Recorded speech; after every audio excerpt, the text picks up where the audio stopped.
Welcome to the farm.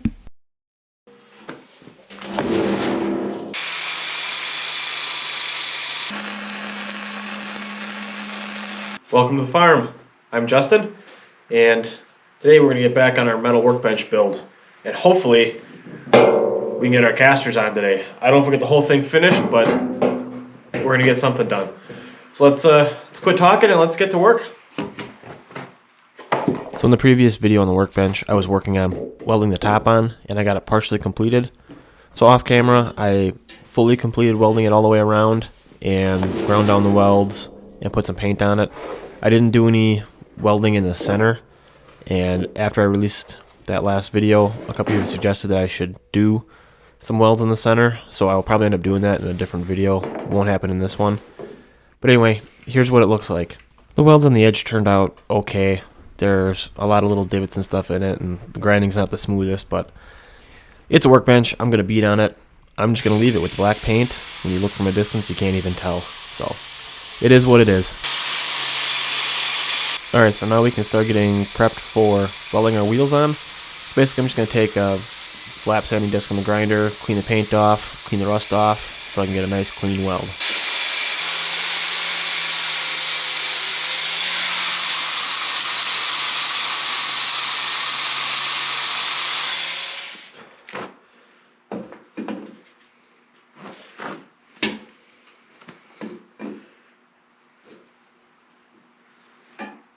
Now that I got the legs ready to weld, I can start positioning my casters.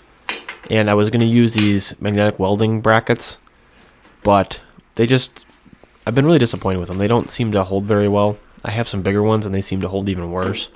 I don't remember where I got them from or what brand they are, but I'm going to have to look into getting some different ones because I struggled to get this wheel set, and every time I've used them to try to hold steel together at right angles or whatever, it just falls. But I was able to get it down and start welding this one in. I'm going to start by tacking it down in a couple spots just to hold it in place, so that way as I weld, hopefully it won't warp and twist and move as much. Now I'm going to go ahead and weld the three sides that I can easily reach with this upside down, and then once I'm done with all four wheels, I'll flip it over and weld the underside.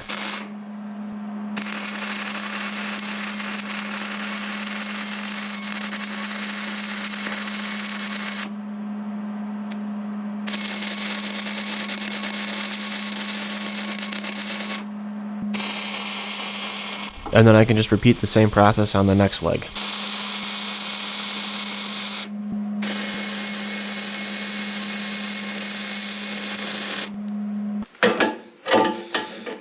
Now that I got the first two wheels kind of in place, I'm going to work on the next two.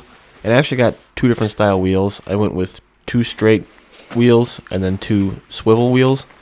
And I did that because I thought it would be easier to move around. I was originally thinking about doing 4 swivel casters, but I figured that might be harder to maneuver because all tires would want to turn and move, especially on the dirt. So if I had 2 rigid ones, I feel like it would roll easier. But these swivel ones are a little bit heavier and the magnets weren't holding it, so I actually ended up grabbing a C-clamp, clamping it down, and then welding them in.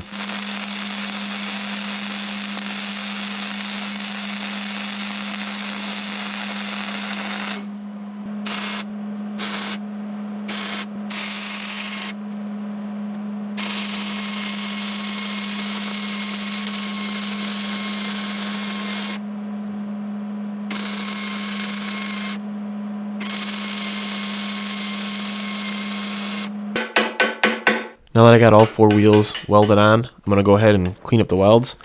I have to clean the welds because I use a flux cord wire versus a shielding gas to protect my weld, and that ends up leaving the residue coating that protects the weld on the outside of the weld. So you need to clean that off before you can do any kind of painting or whatever, or to see your weld. So I got the first one I welded cleaned up, and it looks pretty good. I'm pretty happy with it. Not too many little holes. I mean, it got a little bit right there. Nothing major, but I'm going to go ahead and clean the rest of these up, and then we can work on flipping this thing over.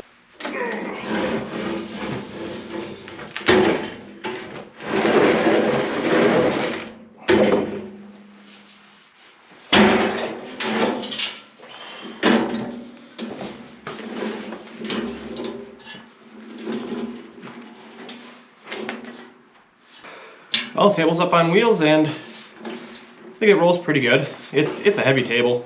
That's why I got such big heavy duty casters. I also got the big ones so that this would be a decent height. And I think it's a pretty good height for working on. It feels pretty comfortable.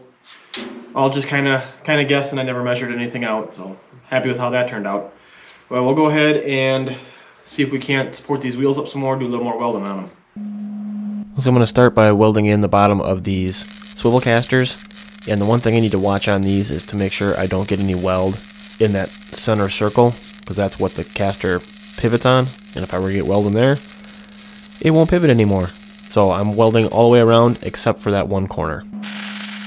For the straight casters, or the non-swivel casters, there's no pivot point or anything in the center, so I can go ahead and weld all the way around the whole thing. Then I'll just clean my welds again.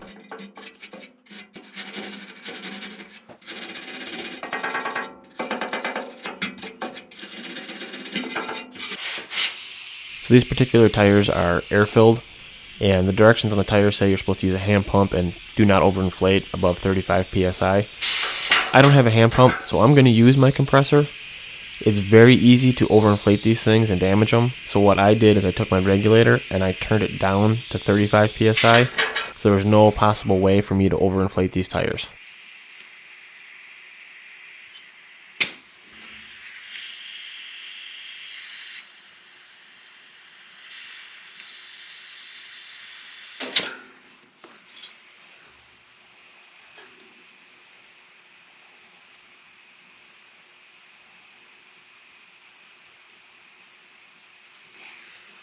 And then we'll just throw a little bit of grease in these casters to help protect them from all the weight I'm going to have on this table and trying to move it around. I think the table itself weighs somewhere around 90 pounds, 80 pounds, something like that. And I plan on putting a couple hundred pounds of tractor parts and stuff on it. These casters are rated at 350 or 375 pounds a caster. So I think they're going to hold up pretty well. So the workbench is mobile, and I think it moves pretty good. But anyway, I was talking to Ross from Ross in the Land. He was asking about if I stitch welded inside the rails underneath for the top to hold the center down and keep it from warping. Obviously I did not, I just went around the edges, and I did end up with a little bit of warping. So he suggested that I put some weight on here, stitch weld in the center, which I think is a good idea, and I'll probably end up doing that, but that'll end up being in a different video. And I'm gonna see if I can't come up with a creative plan on how to do that. But anyway, I'm really happy with how this worked out. Thank you so much for watching. We'll see you in the next one. Bye.